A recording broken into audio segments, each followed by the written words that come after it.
Shalom, peuple de Dieu.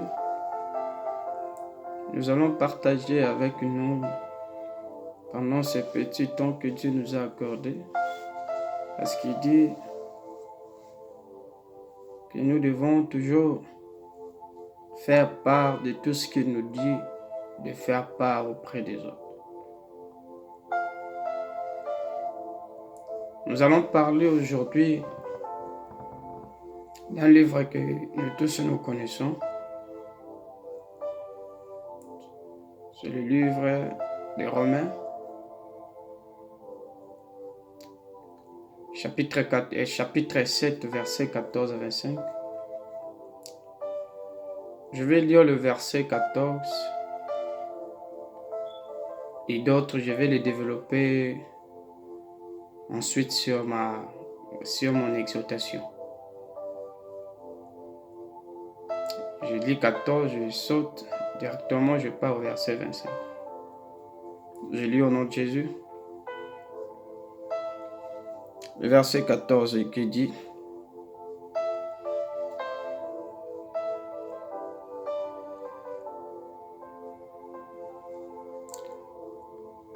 Nous savons en effet que la loi est spirituelle.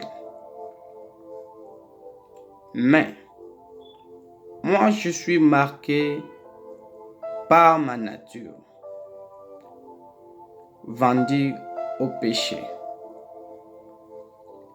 Le verset 25. J'en remercie Dieu. C'est possible par Christ, notre Seigneur. Ainsi donc, par mon intelligence, je suis esclave de la loi de Dieu. Mais par ma nature propre, je suis esclave de la loi du péché. Notre thème sera la loi, la chair et le péché.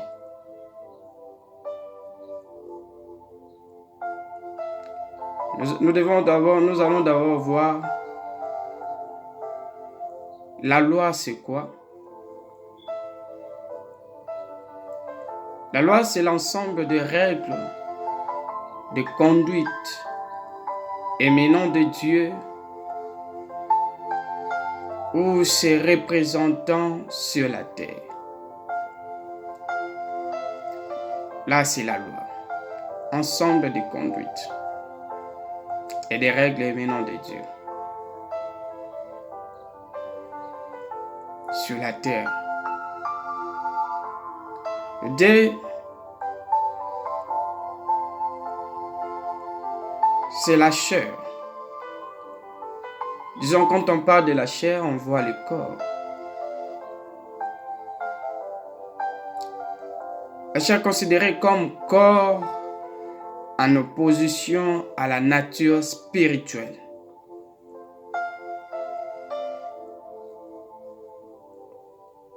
Et en troisième, nous avons le péché, qui est défini comme une transgression de la loi,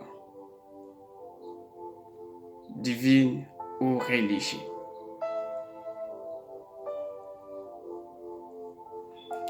Alors,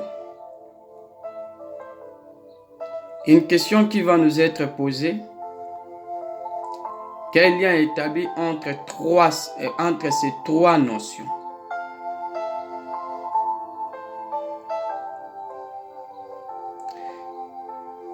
Le lien entre la loi et la chair, elle se retrouve dans le verset du Romain. Dans le Romain 7, verset 14 à 20, dans cette partie de l'épître, il y a un conflit ouvert entre la loi et le péché. Cette tension existe entre le croyant charnel et le croyant spirituel. Dans le verset 17, la Bible déclare que le croyant charnel est celui qui marche selon les œuvres de la chair. Il marche selon les œuvres de la chair, mais il est au juste croyant. Il dit en lui-même que j'ai cru, mais il a cru sur les œuvres de la chair. Il ne sait pas en lui-même quelle est la place qu'il doit mettre sa vie. Ce sont des croyants charnels.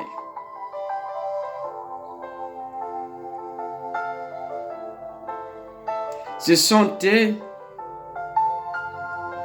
qui font des choses selon leurs œuvres de la chair. Nous allons les trouver dans le livre des Galates, le chapitre 5, versets 19 à 21.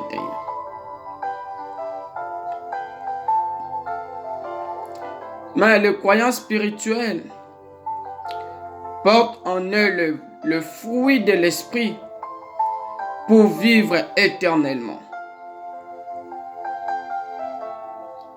Galates, chapitre 5, versets 22 à 23.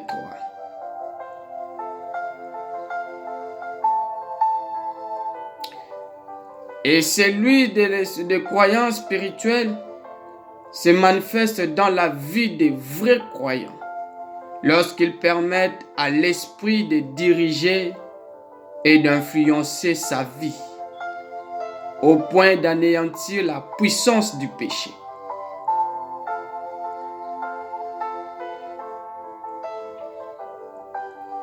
Que dire des croyants d'aujourd'hui qui portent toujours les œuvres de la chair?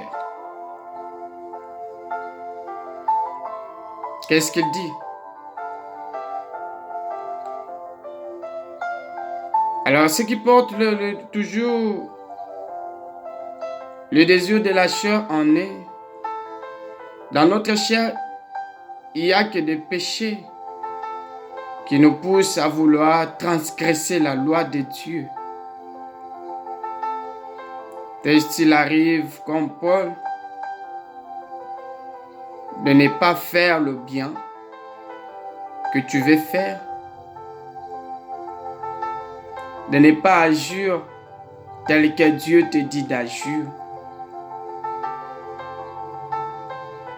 Plusieurs chrétiens d'aujourd'hui, en réalité, ils veulent faire du bien,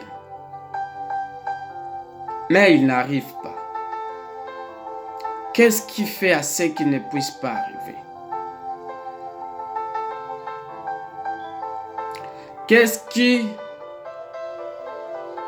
met encore une barrière auprès de lui pour qu'il n'arrive pas à faire le bien?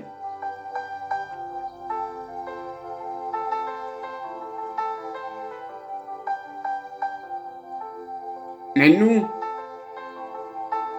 avons eu cette grâce. Jésus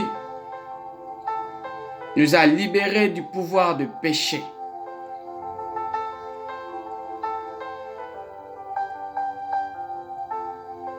Toujours dans le livre de Romains 14, Romains 7, 21 à 25.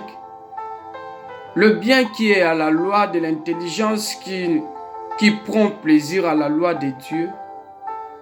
Mais la loi du péché s'oppose constamment à la loi de l'intelligence. La connaissance de la loi seule ne suivit pas pour vaincre le péché. Il faut faire l'expérience de la grâce génératrice de Jésus-Christ, qui nous rend libres de toute forme de captivité.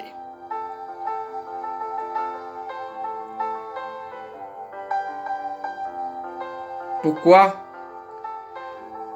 Parce que lorsque Christ vient demeurer dans ta vie,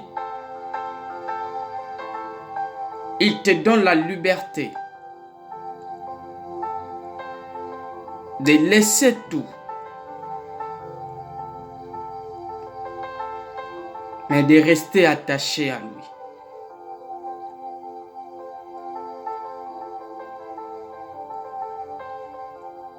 Il y a plus de chrétiens d'aujourd'hui qui se disent en eux que j'ai déjà Christ. Mais Paul qui dit encore, montre-moi tes œuvres. Montre-moi tes œuvres. Si tu me montres tes œuvres, moi je vais les faire en action.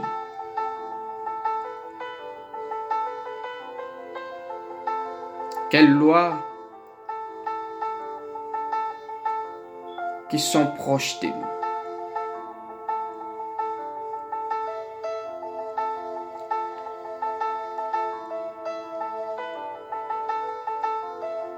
Ne soyons pas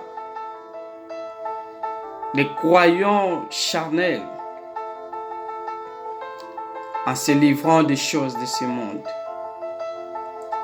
Ne soyons pas des croyants qui regardent qu'on est tout simplement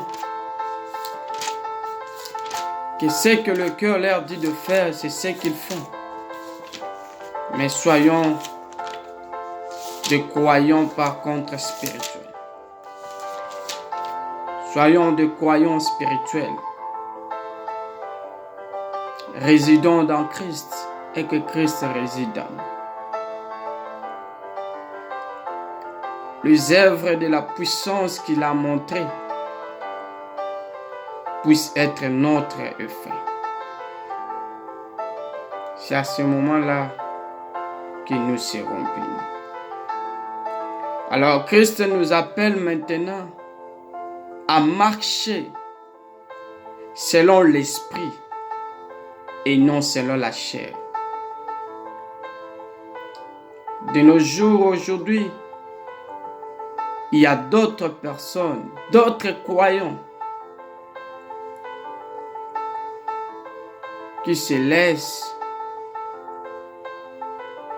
influencer par le monde, influencés par les hommes de la terre, influencés par l'adversaire. Mais Paul qui dit, nous ne frappons pas